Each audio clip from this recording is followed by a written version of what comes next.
We visited Everglades National Park near Florida City, Florida, on May the 20th and again on the 25th, 2021.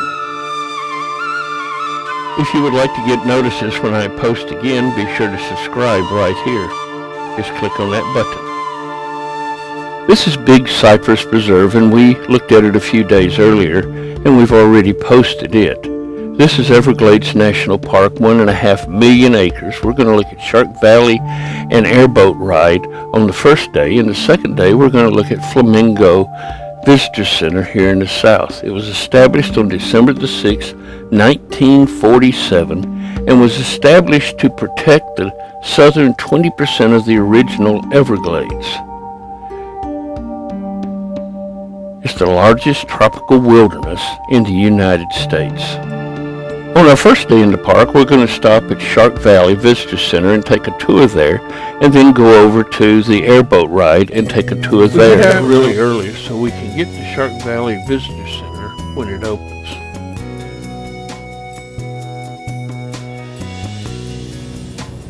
We'll be driving along the Tamiami Trail today, much of which we did yesterday.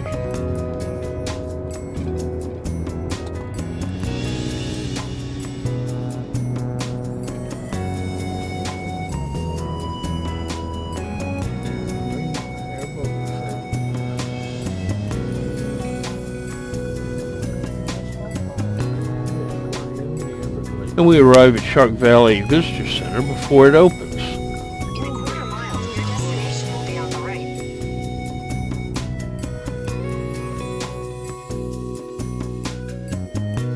Over there by one of the canals, that's a great blue heron.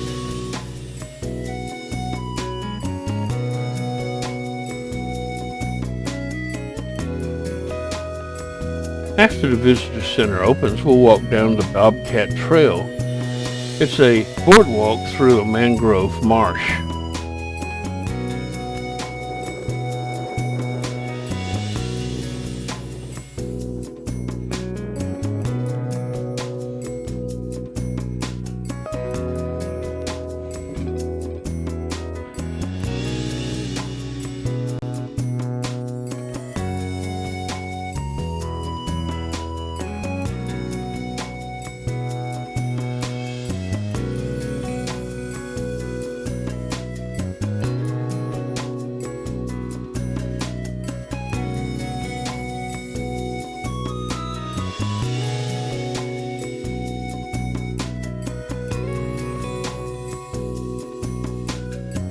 And over there, that's our first alligator.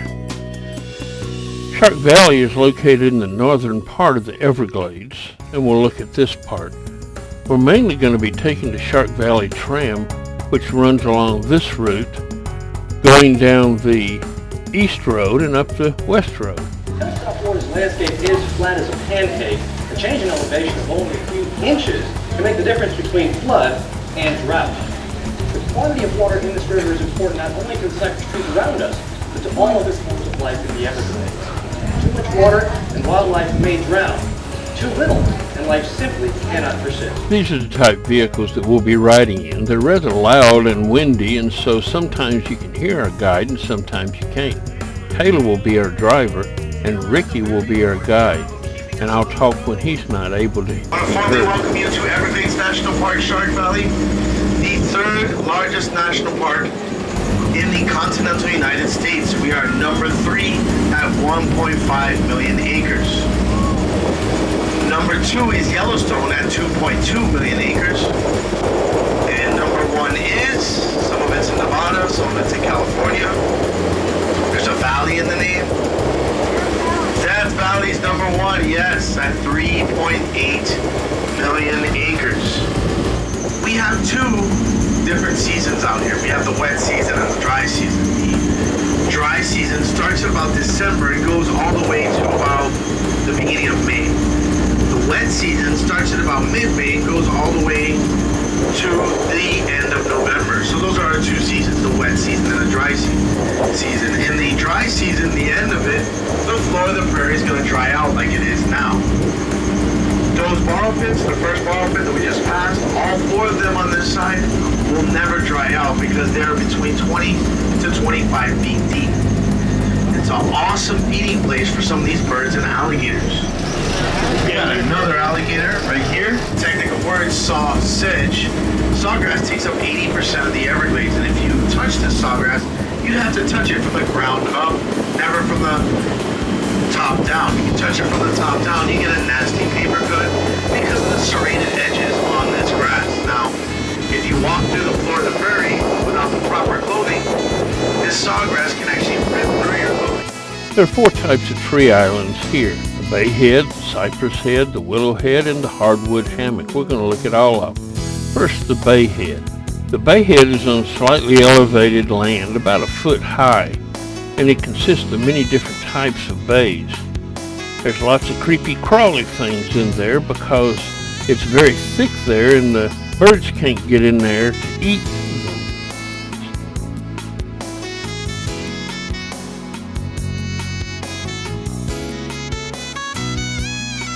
Here we see a pair of alligators. The larger one is the male, and it is breeding season in May.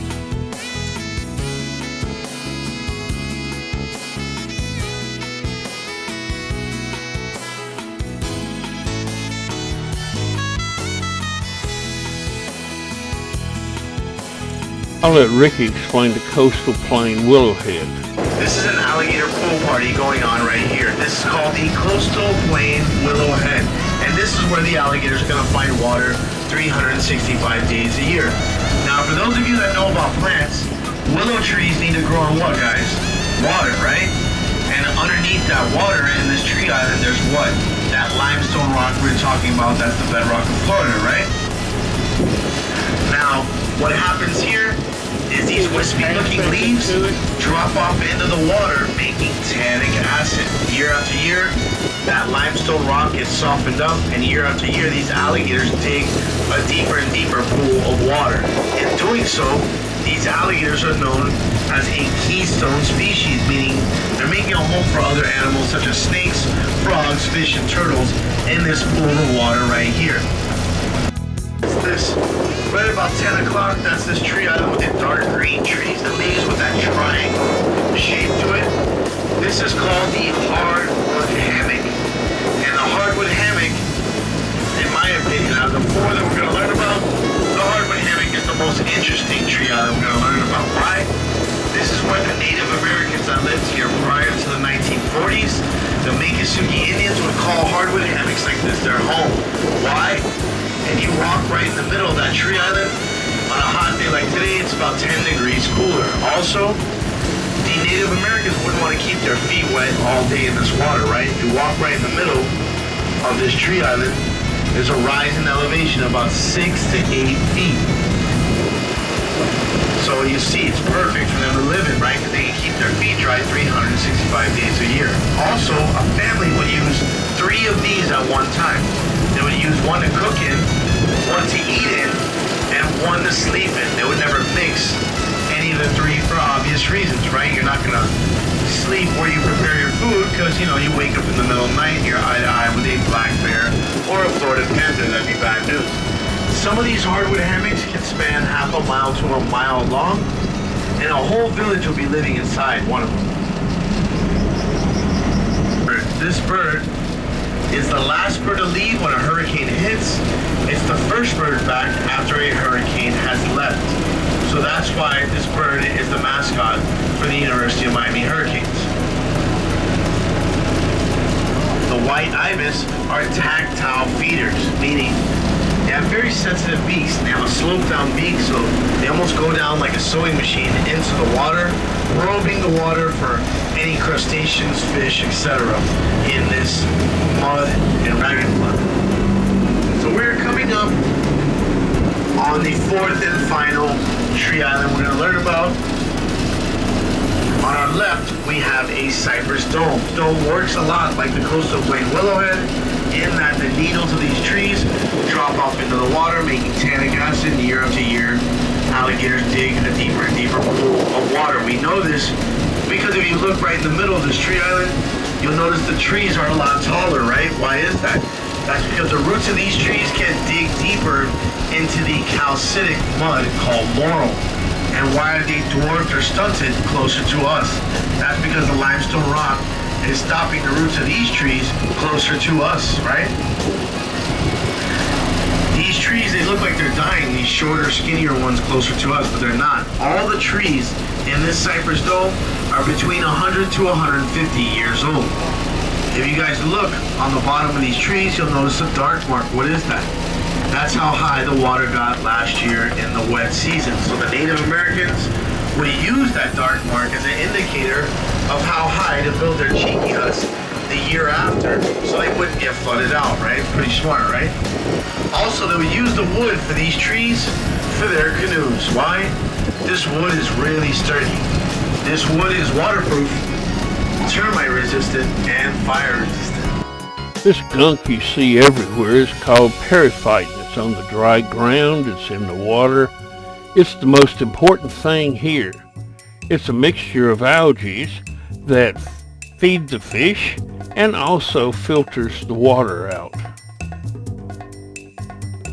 You can tell the female anhingas from the males because the females have brown necks and the males have black necks.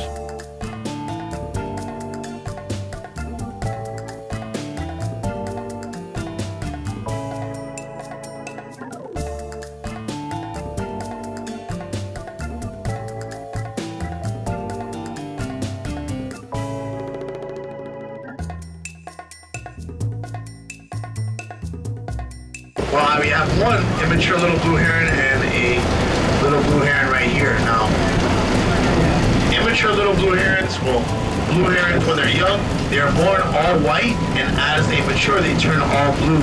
Like this one right here. That one over there has that tie-dye effect going on with the blue and white, so it's a juvenile. That taller wading bird, that's the great blue heron. The little blue heron will never become the great blue heron, two totally different species of birds. Little blue. So you see, that little blue heron, one of my favorite birds, once it's fully mature, it'll be 5 different shades of blue on its feathers.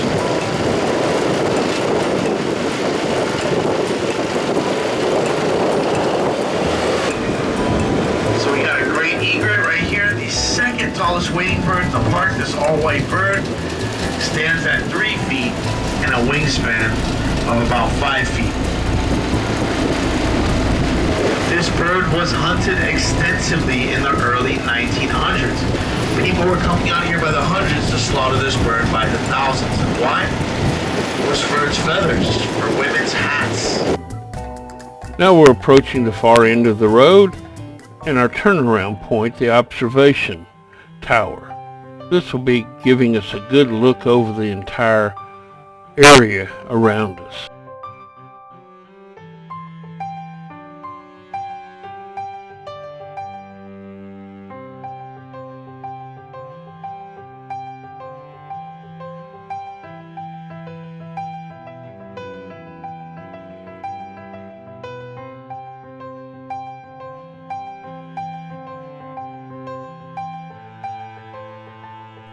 On the way back, we take another route, and while we're going, the guide will share about Burmese pythons, which have destroyed 98% of the mammal population here in the park. First one was seen in 1979, and now there are about 300,000 in the park. People are paid to go Burmese python hunting. You get $8 an hour, plus a 4-footer brings you $100, and a $25 bonus for every foot after that. This alligator has probably been injured in a fight with another alligator for a female.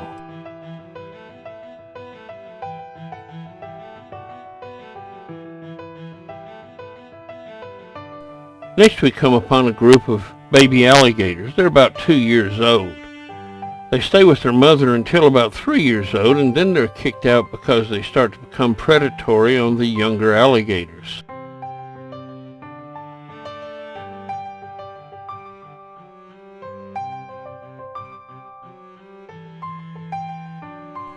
This soft-shell turtle is laying eggs.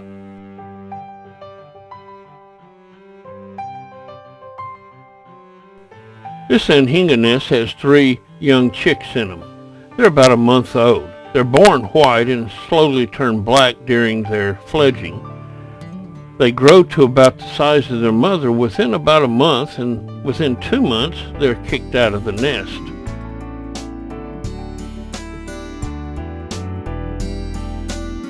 Was hunted extensively in the early 1900s for its feathers. So what this bird does is standing still at right, trying to camouflage off of us. Now it's time to leave Shark Valley and to head to our airboat tour.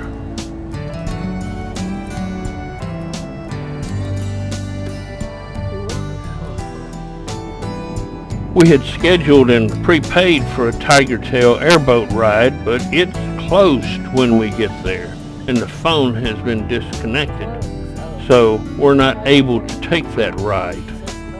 We still do want to take an airboat ride, so we decide to go to another place and see if they have an opening that we can just jump on. Along the way, we pass some of the floodgates that are used to control the water that flows from the left to the right across this area.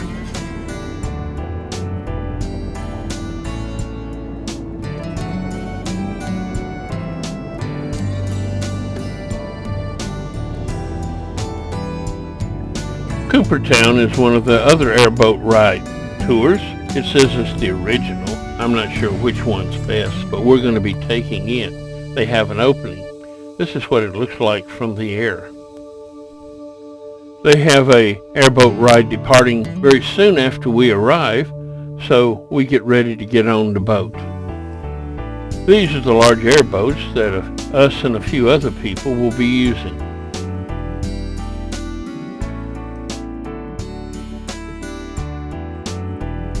And then it's time to back out of our mooring area and head up the canal.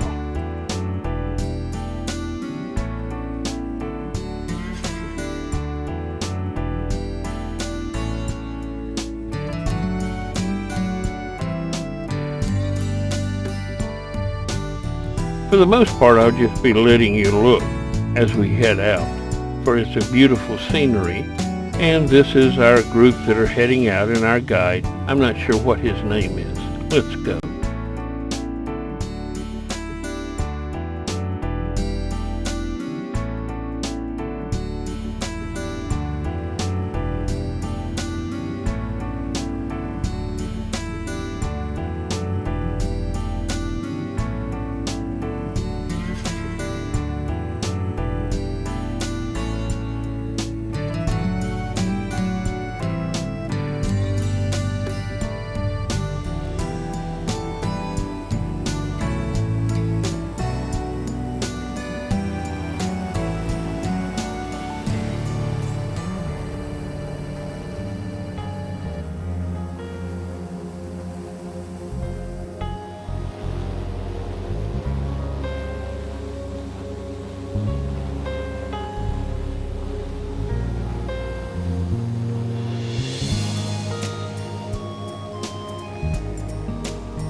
The Everglades. The Everglades is also known by another name. It is known as the River of Grass, and it's actually one of the slowest moving rivers in the world. It flows at approximately 1 mile per day. It comes down from Lake Okeechobee and West Palm Beach all the way to the beautiful Florida Keys.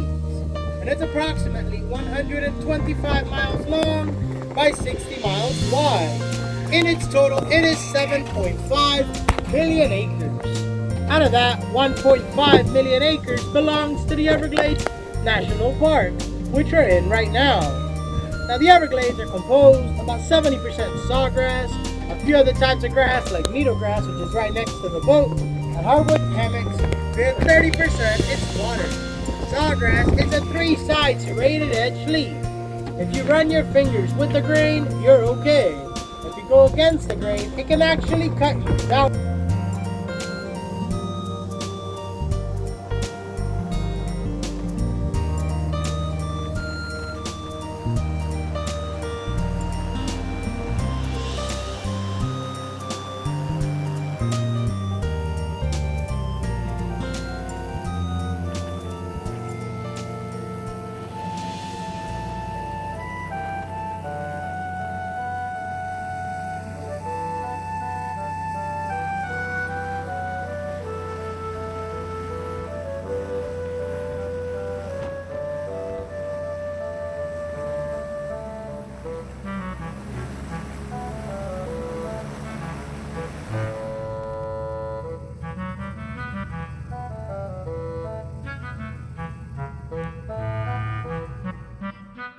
The large alligators don't seem to be very frightened of us. In fact, they come right up to our boat.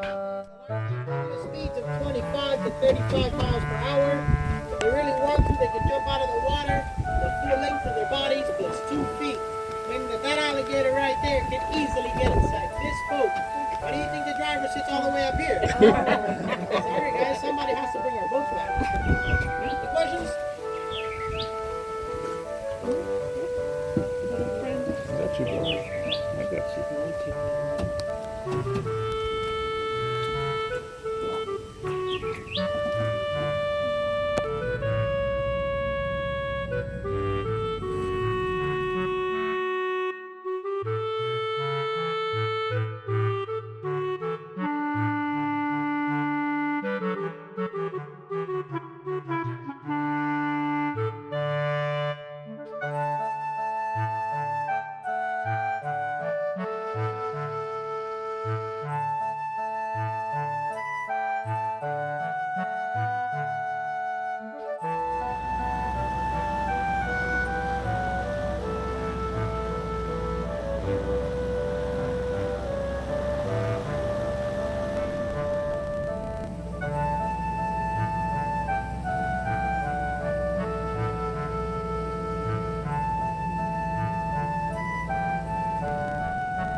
You notice the trees that look like they have pineapple tops growing on them. They're families of the bromeliads, air plants. The unique thing about them, they need no soil to grow. They'll take everything they need from the environment around them, like the early morning dew, the mist, and the decaying tree leaves. And the trees themselves, they are called the pond apple trees. They grow fruit that is kind of like an apple. It tastes similar to a mango mixed with a cantaloupe. If you eat the fruit when it's green, it can act like a perfect laxative. It can put you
After our airboat ride, we eat some hamburgers there at Coopertown, and they're really good. And this brings to the end our first day in Everglades National Park. On our second day in the park, we'll be visiting the southern half of the park.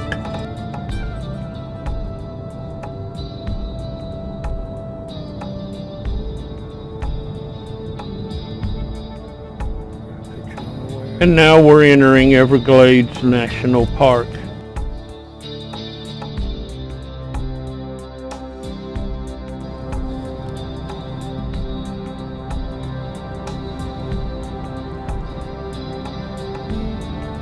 There are 4 visitor centers scattered around Everglades National Park. This is the 3rd largest park in the continental United States. We've seen this area one day driving around, went to Shark Valley another day, and then over to take a airboat ride in this area. Now we've come to the Ernest Cove Visitor Center, Royal Palm, where we'll take the Anhinga Trail, go over to Long Pine Key, and then we'll follow this road on down till we get to Flamingo Visitor Center at the bottom of continental United States, Florida.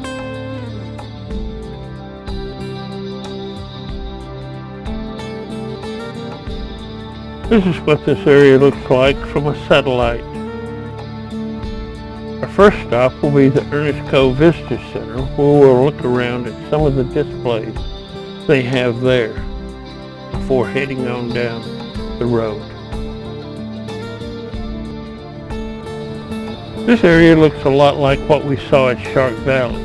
This area is under the dry season right now, but during the wet season it'll be filled up with water, even some of it maybe even crossing the road in high season.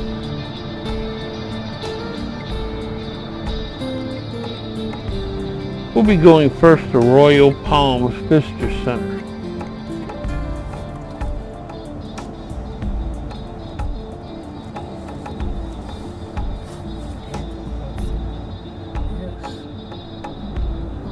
Watch out for Florida panthers as we go. We didn't see any.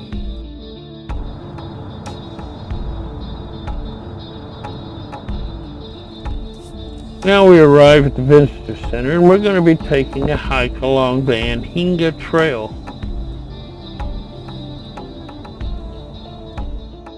This Visitor Center is fairly small, but does have a little gift shop in it. We're going to be following the Anhinga Trail, which goes to the right. The Gumbolingo Trail goes to the left.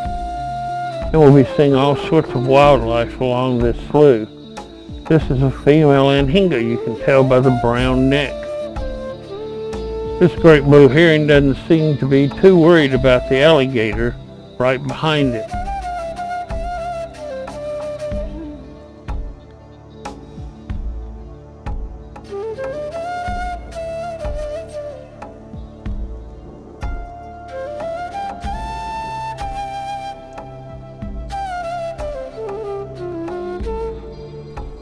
And now we head off around the trail that leads around the slough. A slough is a freshwater body of water.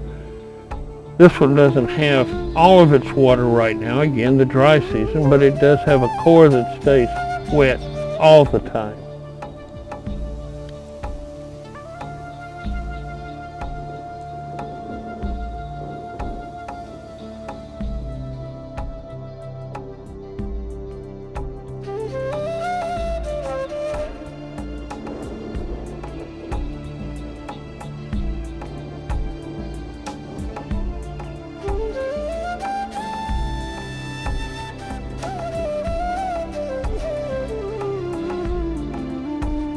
The wet core of this slough acts like a pond, and it has many fish and other wildlife in it.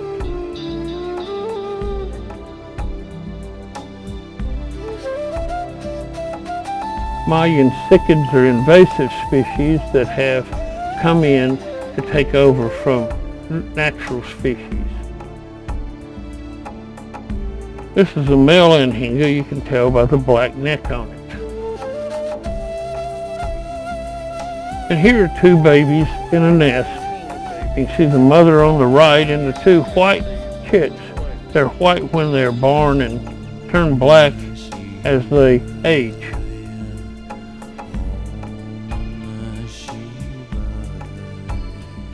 In the water we can see many different fish, including this alligator gar.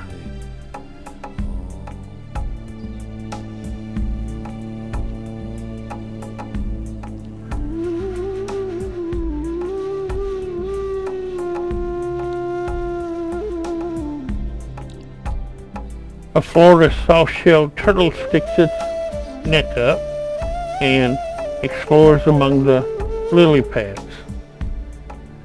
as does an alligator.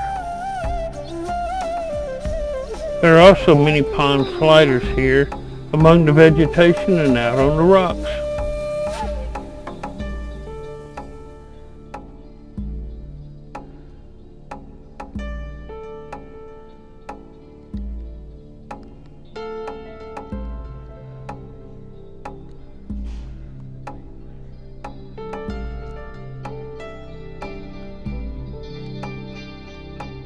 Now it's time to leave and head to Long Pine Key.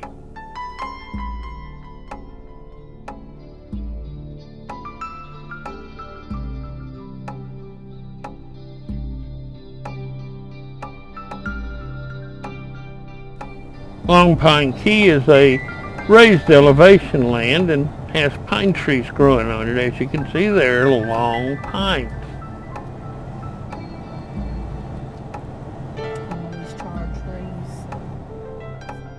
And now it's time to head on down the road to the Flamingo Visitor Center. I speeded up many of these to about 5x so that you can see more of the territory.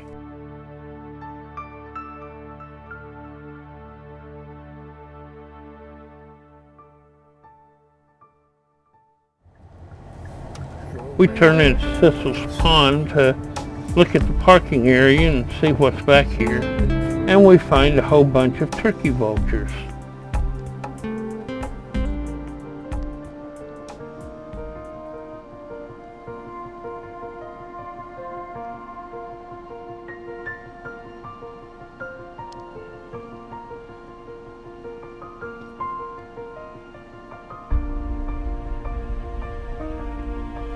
We also find one black vulture, the one with the black head here.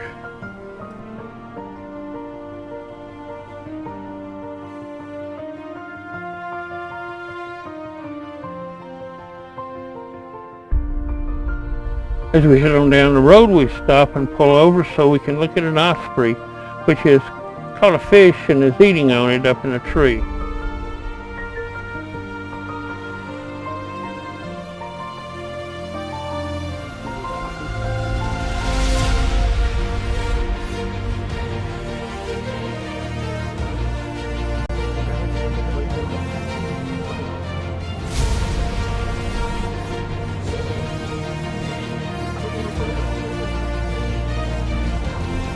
Now we arrive at the Flamingo Visitor Center. This is an important place that I've been wanting to come for the entire trip.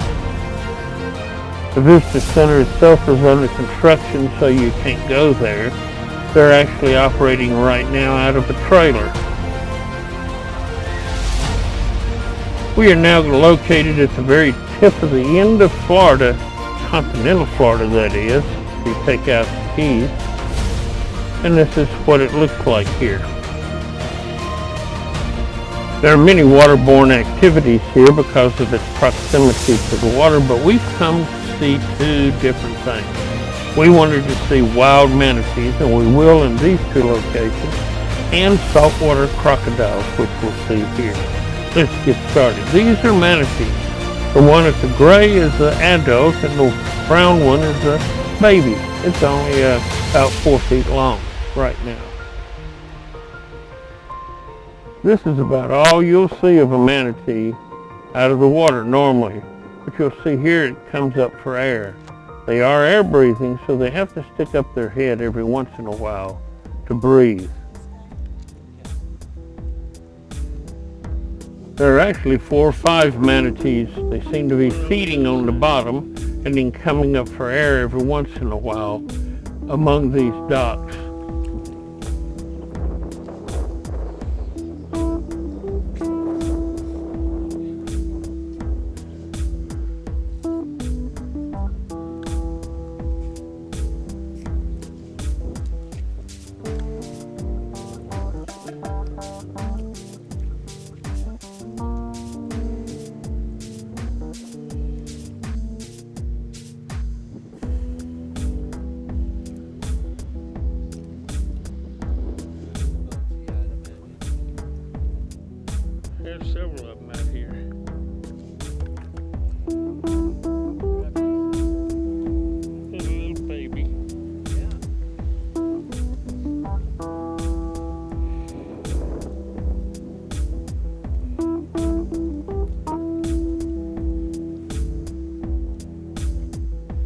We also see a couple of manatees feeding along the mangrove edge as we sit and eat ice cream.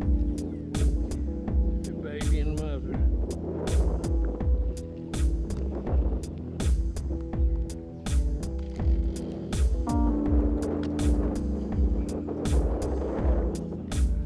Also, this is the only place you can see saltwater crocodiles in the continental United States. And we've come here to see these creatures. And I'm not disappointed. I'm able to catch some good pictures of a few of them.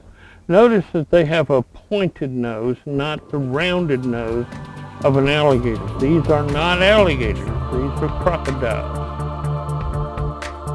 They also are not released crocodiles. They are native to this area.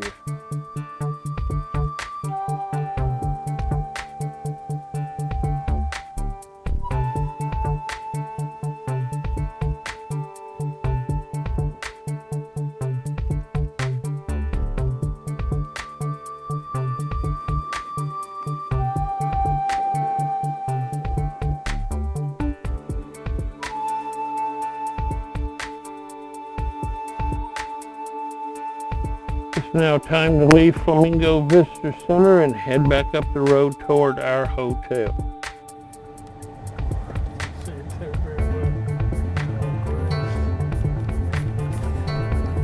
We stop one more time to look at the mangroves.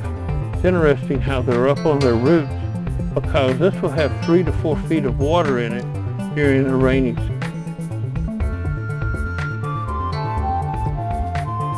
A horsefly buzzes our windshield.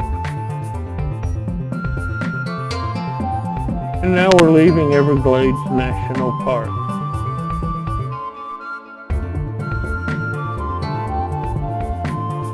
And this brings us to the end of this video.